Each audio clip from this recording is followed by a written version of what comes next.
All right, so today let's look into something a little bit different, something you wouldn't expect. Okay. We're talking about ghostwriting, but not the kind you might think of at first, like spooky novels or celebrity tell-alls. Right? We're talking about ghostwriting, but for Twitter.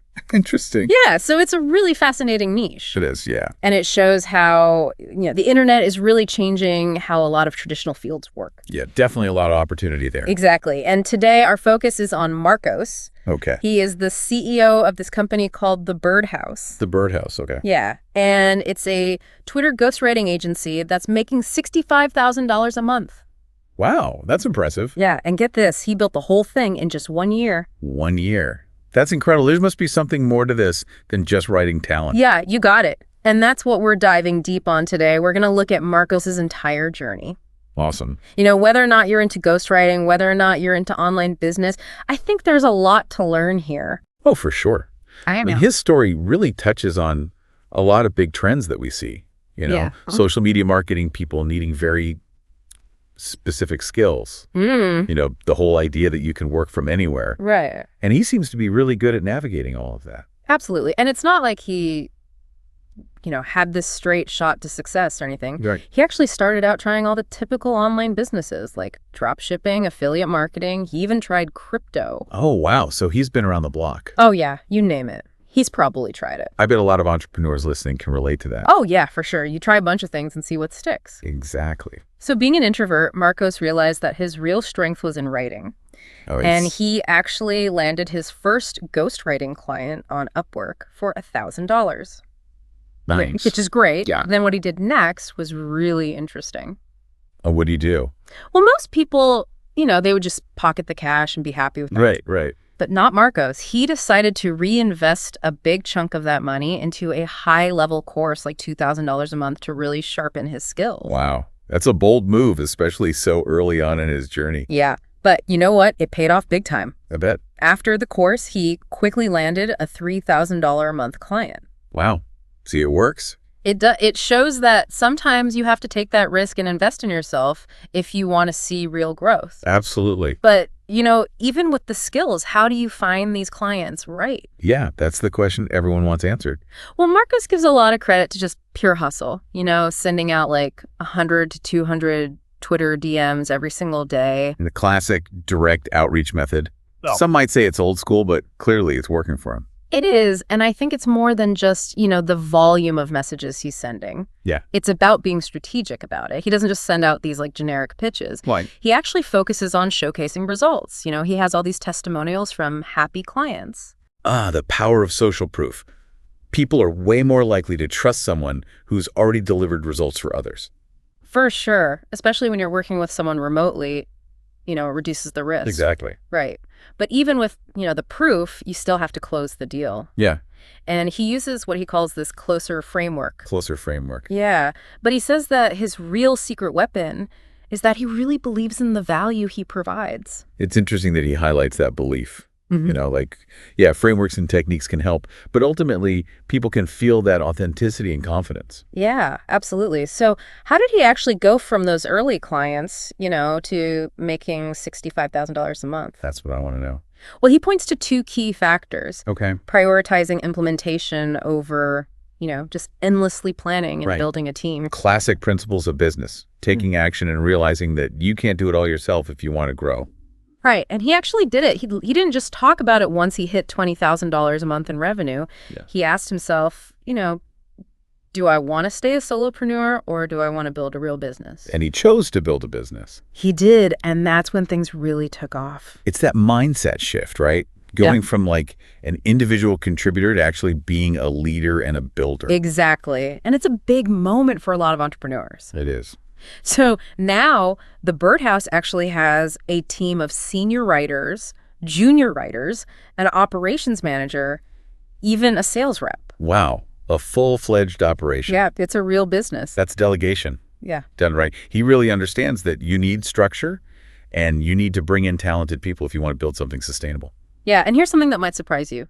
He doesn't rely on, super complicated software or anything. Really? Yeah, he uses pretty basic tools that most people already have access to. That's refreshing to hear. You don't need all the fancy tools to be successful. Right. Sometimes the simplest solutions are the best ones. Absolutely. So he uses Google Docs and Sheets for the content, Canva for visuals, Hemingway for editing, Hype Fury for scheduling all those tweets, and then Notion to keep everything organized and the clients happy. So he's got a system down. He does. He's really honed in on a system that works for him and the whole team. Impressive. Yeah. It is really refreshing to see someone succeeding with tools that anyone can use.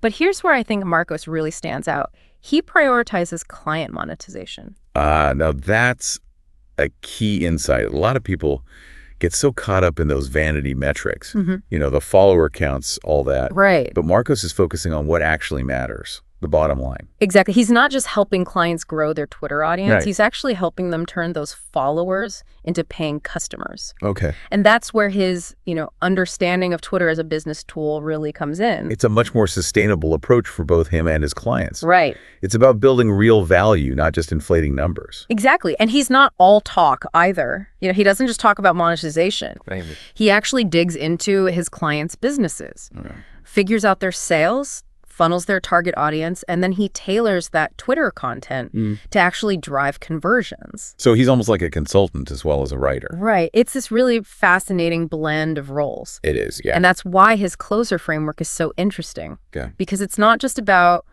closing deals.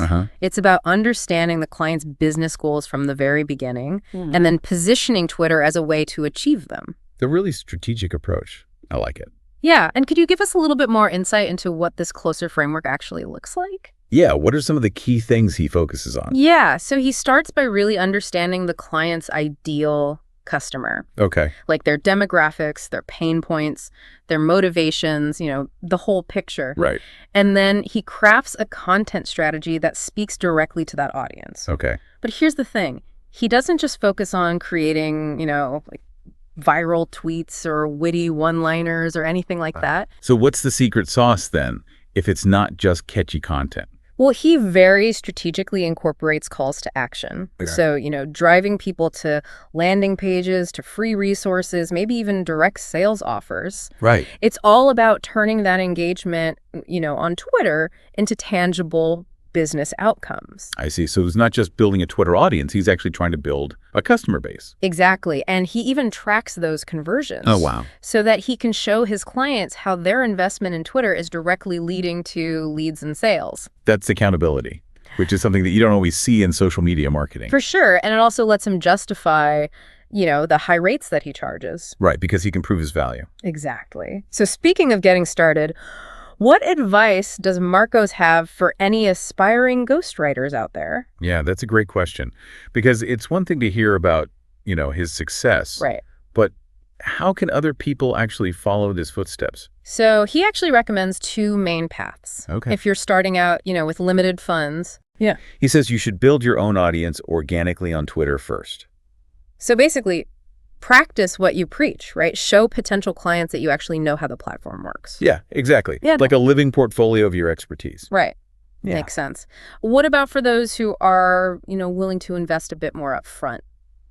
Yeah. So for those people, he recommends taking a high-quality course to really hone their skills. Okay.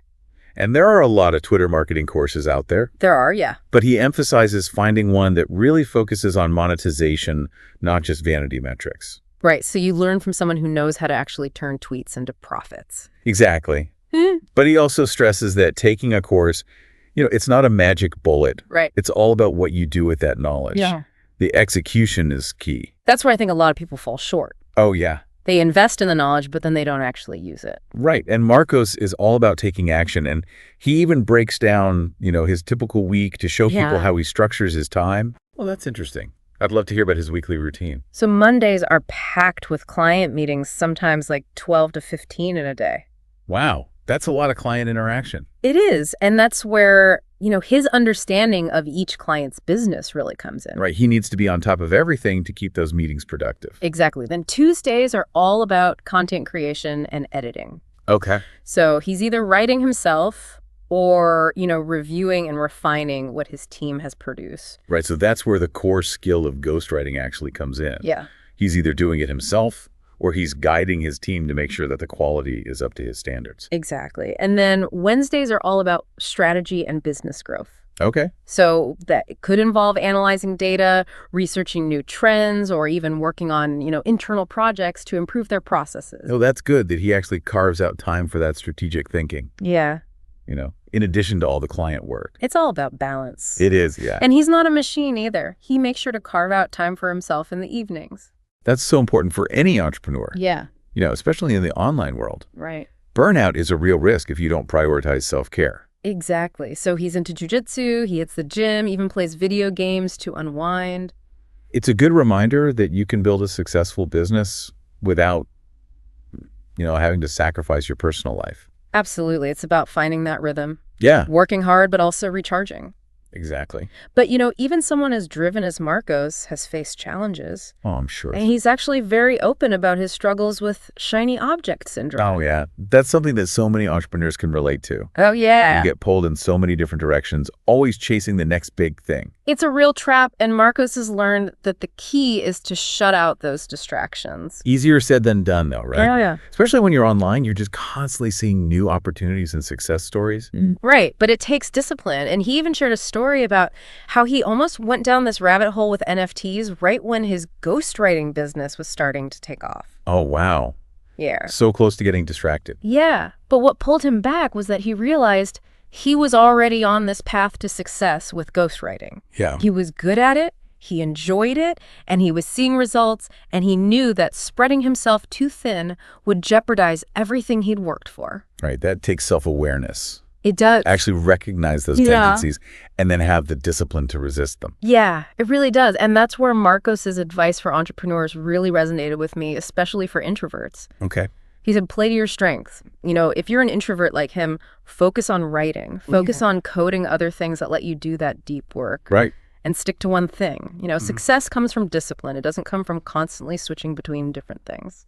That's such a powerful message, because it really challenges what a lot of people think it takes to be successful in business. You don't have to be, the loudest one in the room or a master networker. Right. Sometimes the quietest voices have the biggest impact. Exactly. And I think that's one of the biggest takeaways from Marcos's story. You can forge your own path, even if it looks different than what we traditionally think of as, the entrepreneurial journey. Yeah.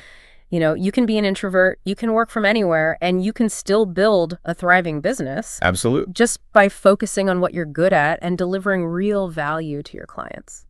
And his story really shows how important it is to find that niche that really aligns with your skills and what you're interested in. Right. It's not about chasing trends or jumping on the latest thing. It's about finding that sweet spot where what you're passionate about meets what people actually need. Exactly. And it's not just about the money either. He really seems to enjoy what he does. Yeah. He's passionate about Twitter. He's fascinated by, all the psychology behind online marketing, and he genuinely wants to help his clients succeed. And that really comes through, that authenticity. Yeah. It's probably why he's been able to build such strong relationships with his clients. Yeah, they trust him. They do. They know that he actually cares. Right. And that brings us back to his focus on monetization, Right. It's not just something he says, it's like a core philosophy for him. It really is. It's a refreshing perspective in a world that's so obsessed with, likes and shares and followers. Yeah.